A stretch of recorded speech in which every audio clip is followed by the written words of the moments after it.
Hi guys, and welcome to another review. Today I have got what I consider to be the holy grail of Star Trek ships made by DST and Art Asylum. This is the next generation U.S.S. Enterprise NCC 1701D, obviously from Next Generation and Star Trek 7 Generations, and I suppose the finale of Star Trek Enterprise, but never mind. This is so very awesome, and it is so difficult to find at a good price. So before I get onto the ship, I'll just tell you this was purchased off eBay for just over £100 from this place in Hawaii.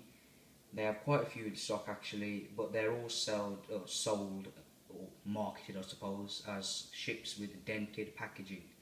And the packaging isn't in the best shape, but the model is pristine in the box. So I don't know, you might not keep your boxes. I personally do. I just leave them in the attic, but yeah, I don't display the box, I display the ship, so I don't mind. Moving on to this amazing ship. Here it is in the packaging. Obviously you can see it isn't put in properly, mainly because I need to use the twist ties and I didn't have enough time. Here you've got the registration of the ship, your normal DST Art Asylum, the picture of the card that's used on the action figure and the Nemesis ship, or the other version of the E, depending which one you have. Here we have your typical Starship Legends logo, except it's got Next Generation. And the inside of the box is red, unlike all the other ships, which are yellow, which are from like more the original series crew. So yeah, I like how they changed it. They did the same thing with the Enterprise D.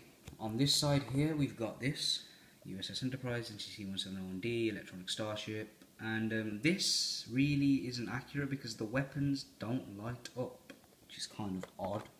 So I don't know why they wrote weapons. If anything, they could have wrote impulse engines, but doesn't matter. On the back, we've got the picture of the ship looking very nice. Some other products, all of which I now have, apart from the last two, which are the Disruptor and the Minimates Enterprise, which I'm considering getting because it looks pretty cute. Your typical bio that's on all ships just there, and one on the D. So yeah, if you want to read that, just pause it. And yeah, I'm just going to take the ship out of the box now, as I've already opened it up. But before I do, I'll just quickly show you some of the dents in the package. As you can see, it's kind of warped there. It's pretty dinged up on the top, and there are a few dents and what have you in the package there. But I really don't mind. The ship is not going to stay in its... Oh god, that didn't sound good. The ship is not going to stay in its packaging. And for the price, you really can't go wrong. I'd say if you got this ship from, literally, because it is so expensive, some versions, if you were to pick it up for £200 even, just under, I'd say you got a good deal, because it is just expensive. See, it wasn't held in with tape or anything, so just slides right out. Let's leave it to the side. And I'll put the ship to the side as well and show you what else it came with in the package. You of course got your stands and your instruction manual, typical instruction manual that is, which is taped. I'll just give you a quick look at that. It shows you where the batteries go, how to change them, how to make the sounds, you know, pretty basic stuff. Yeah, essentially that's about it. So moving on from all of that, you have your display stands, which I did have a bit of an issue with. Oh, I shouldn't really say a bit, I should say a big issue with. Let me just quickly put the instructions back in their little bag and I'll show you what happened. Now here we have your main one, and as you can see it's clearly missing something. This, in other words, which I glued on and then it broke. And you obviously get this one, which is still pretty fine. When you first get it, it's like this. It pegs in because there are holes and what have you like that. But when I put my ship on display like this, it was really wobbly and it kept on falling over. So I took this one out and I left it on display like this, except it was completely down like that because it just couldn't support it. It was like that for a few days and it just started to snap, so I thought I'll glue it on. And I'll glue it so that the ship will be in an upright position, so that way it won't snap, but it did. The damage had already been done to this stand. But before I did that, I thought maybe if I weigh it down. So what I did was, because this stand part of the display stand was what was making it wobbly, I thought I'll put it in boiling water and pull it out, because this was kind of getting in the way, and if it had this, it'd be an extra bit of weight. But I accidentally warped this part, so it was really uneven. So when this broke, I needed to go back to this. So I put it back in some boiling water. I made it back to a correct shape. It's now very sturdy, and you can see a bit of warp there, and you can see where I've just glued it back on the inside. It's not that noticeable on the outside, and to be honest, I don't really mind, because you can't see it on display, and the ship still looks awesome. And it isn't the well, you can see where it broke from. It isn't the first ship I've had problems with. My Wrath of Khan ship also snapped from about there-ish, but I just glued it back, and because she was a Constitution class and not that heavy, it supported it perfectly fine. And of course, here she is, the beautiful, beautiful Enterprise D. Starting off with the registration. Focus. There we go. That is so very awesome. There's a bit of paint scuff on the D. You can just about make it out, but it really isn't that bad. I couldn't care less. It is so awesome. The way it's painted with the red outline. Same with the U.S.S. Enterprise. And you of course got all of your windows there, looking very cool. And I'm glad they opted just to paint them black, because in the series some of them would obviously be white, because some of the lights would be on in the rooms and what have you. But I think it wouldn't work that well with this ship, so I'm glad they just decided not to do it, to be honest. You've of course got your escape pods here, which are located all around the ship, literally, and aren't really painted that well for the most part. Some of them are just really bad.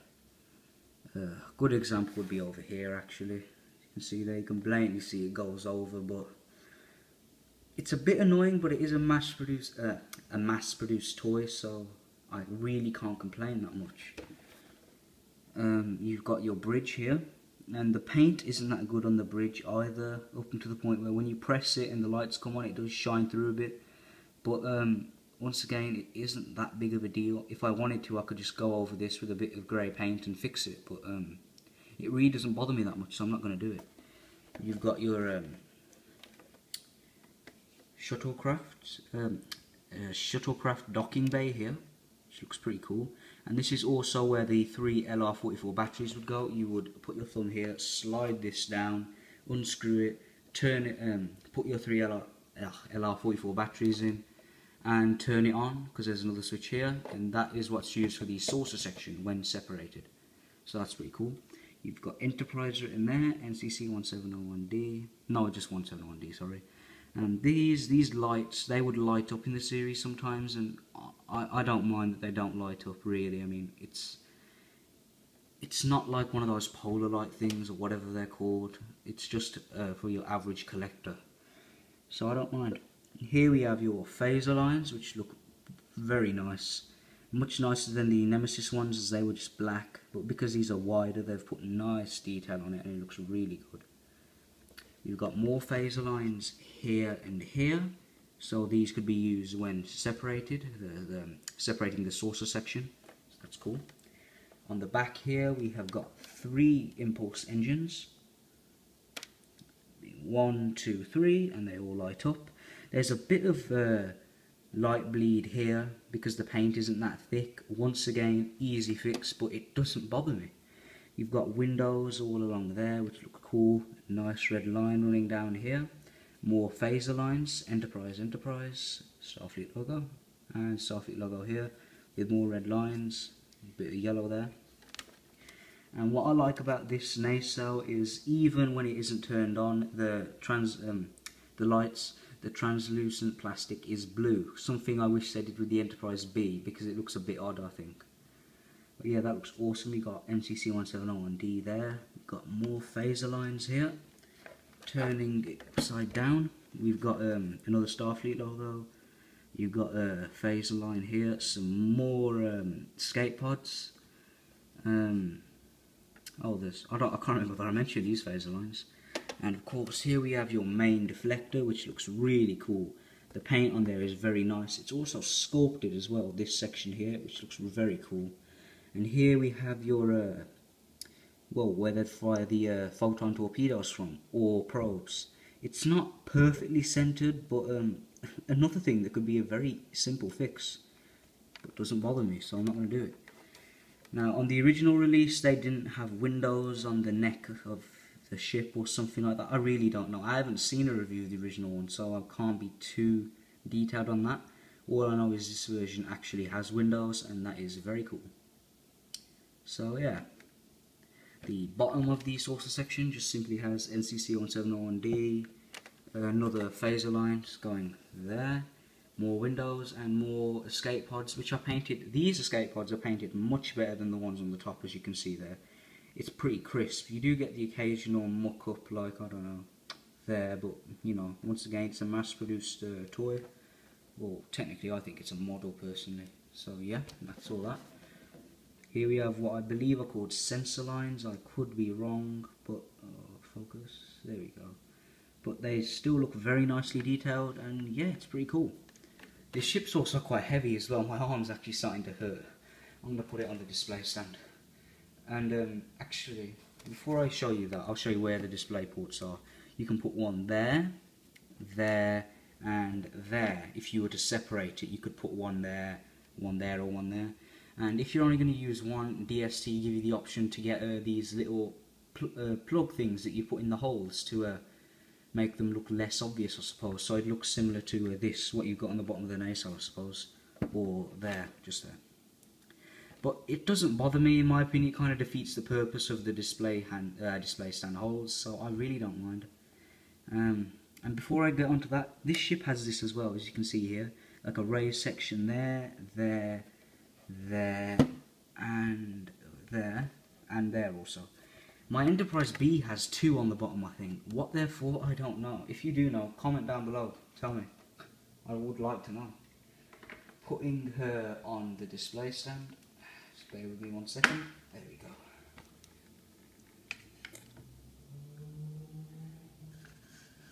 And, oh god. That was good. Sarcasm.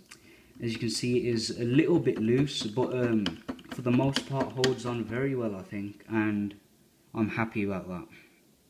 On display, I simply have it like this, and she looks beautiful, just majestic almost. And just stop wobbling. There we go. And now that she's on the display stand, I can try and get in a bit better with a few more details that are on the saucer section that I missed out. We have these printed on things here. What they are, I can't remember. I don't even know that they're referenced in the show. So yeah, we got panel lining, which looks cool. There isn't an Aztec thing like what the Eagle Moss one has, but I really don't mind. I think it looks beautiful as it is. And this panel lining continues all the way to the nacelles, and same with the bottom of the ship as well. So that's pretty cool. This is the button, by the way, this bridge here for your normal sounds, obviously. And there we have the always on feature. So what I'm going to do is take her through her cycle of sounds first. And what I'm going to do is I'm just going to let the sounds play, and then I'm going to show you all the lights later on, as it would just be easier. So I'm just going to press and hold it. Open a hailing frequency. This is Captain Jean-Luc Picard. Energize. Scan for life forms. Shields up, red alert.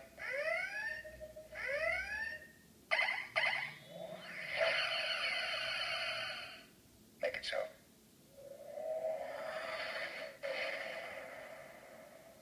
Tea Earl Grey hot. Special pattern, Sierra, and fire. Transferring command to the battle bridge. Continue fire all phases. Damage report. Wood 9. Engage.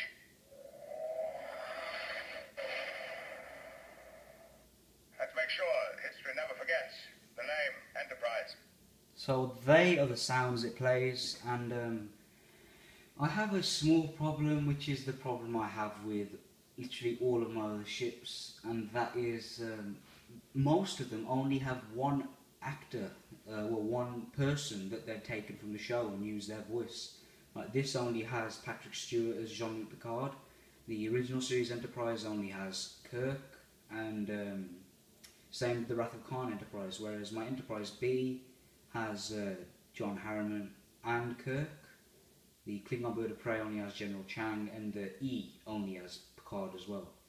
So this is a real good reason why I'm looking forward to the Undiscovered Country Enterprise A, because you've got McCoy, Spock, I don't know, Yasulu as well, and Scotty as well. So that is going to be really awesome to have them all.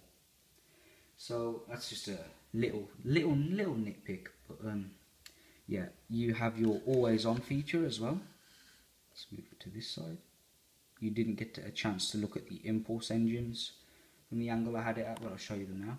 There the always on feature is, as you can see there, and the black paint on it does come off a little bit if you keep on pressing it. So yeah, I might just go over it with a Sharpie. And you do need to get your thumb in there and actually press it, and when you hear the click, that's when you know it's on.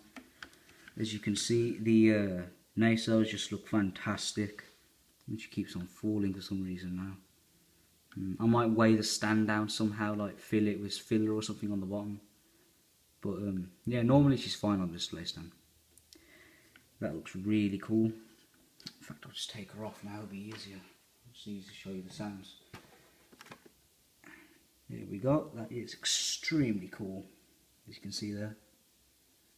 Very bright impulse engine here.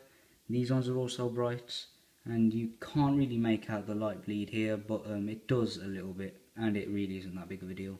Maybe on the bottom you can make it out. Yeah, you can a little bit there, but yeah. And you of course have your main deflector. That looks awesome. It'd been cool if like it actually lit up blue all around this like little kind of semicircle in the center, but I'm not too fussed. It is awesome. The nacelles, this one is a little bit tilted, but only slightly, so I do not mind, because they are straight. That's my main thing. I don't like it when they're bent or wonky. I wish there was a bit more light in this section. As you can see, it is actually I don't think there is any light in that at all. No, there isn't. Oh well. There's a bit of a gap as well separating this section from the nacelle, I just realised, but it's alright. I will separate the ship now, so just bear with me and prepare for sheer awesomeness. I'm always careful when I do this just in case, because the magnets are very strong, so... Prepare for emergency saucer 7.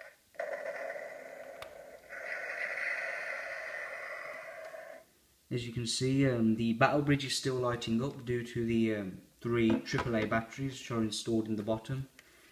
Another thing, the screw head, if I zoom in, completely stripped. With all the luck, so I can't get it open. So when this actually runs out of batteries, I don't know, I might go to B&Q, see if they've got something that's designed for this sort of thing. But yeah, moving on from that, there's no additional battery cover either, which is kind of a shame. I like the fact that they always included that.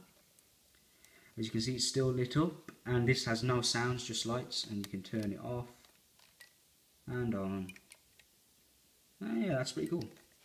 And the saucer section also still maintains sound effects. However, not all of them are included. A few of them are actually missing. I'll just give you a run of what it has without the battle bridge or star drive, whatever. Open a hailing frequency. This is Captain Jean-Luc Picard. Energize. Scan for life forms. Shields up, red alert.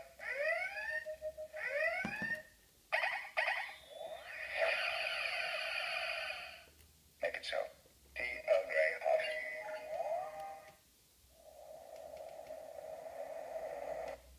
Continue fire all phases. Damage report. Let's make sure history never forgets. The name, Enterprise. A lot of sound effects are missing actually. I've just been reading the box. I'm pretty sure the T. Earl Grey hot one was missing, I can't remember. and warp 9 engage, but quite a few of them are missing, so I think some of them are maybe stored in the star drive or whatever, I don't know, I'm not a technician. And another thing I've been wondering is, when I first put the batteries into the star drive, which is just there, and I connected the two up, it didn't make the connect sounds with the battle bridge and what have you, of it reconnecting, but the speaker just wasn't that loud at all. I thought, is this 40? And then when I put the LR44s in, perfection, it was nice and loud. But it isn't the loudest ship I have, but I don't mind. And if you do get this from that Hawaiian place on eBay, just change the batteries, I'd say, because mine were completely dead when I got it. So, yeah, I'll just show you a little overview of the battle bridge now. Bit of detail we got here.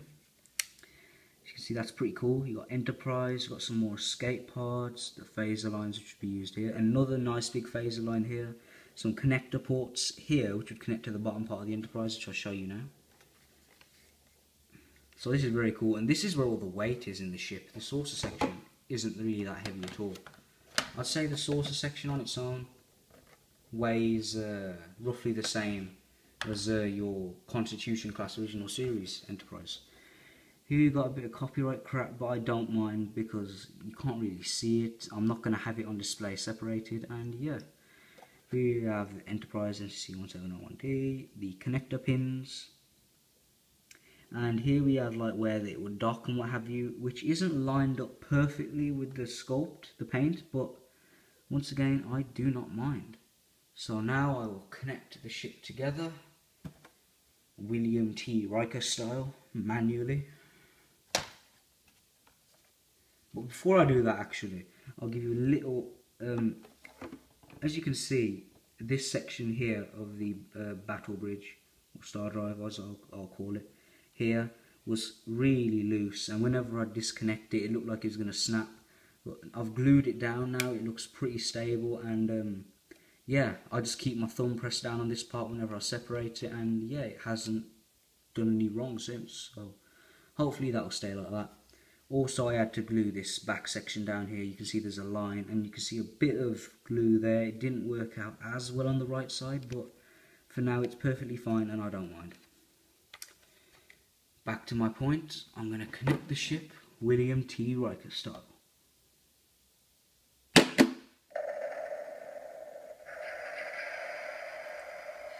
I was actually meant to do that a lot slowly, well, a lot more slower than that, but the magnets pulled it.